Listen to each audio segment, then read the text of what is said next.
শহরের উপরের থেকে, পাহাড়ের উপরের থেকে একটি দৃশ্য আপনাদের দেখাবো। পাহাড়ের উপরে কীভাবে ঘর বাড়িগুলো হয়েছে,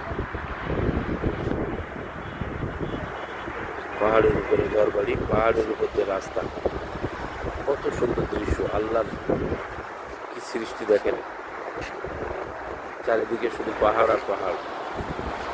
পাহাড়ের উপর দিয়ে কিন্তু এই রাস্তাগুলো।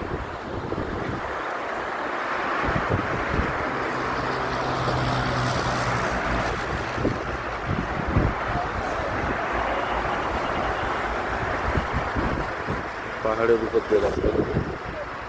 আমি তাইফ শহরের থেকে কিন্তু এই ভিডিওটি করছি। অবশ্যই আপনারা নতুন দেখে থাকলে লাইক, শেয়ার, কমেন্ট করে পাশেই থাকবেন। ধন্যবাদ সবাইকে। আবারও দেখা হবে নতুন ভিডিওতে।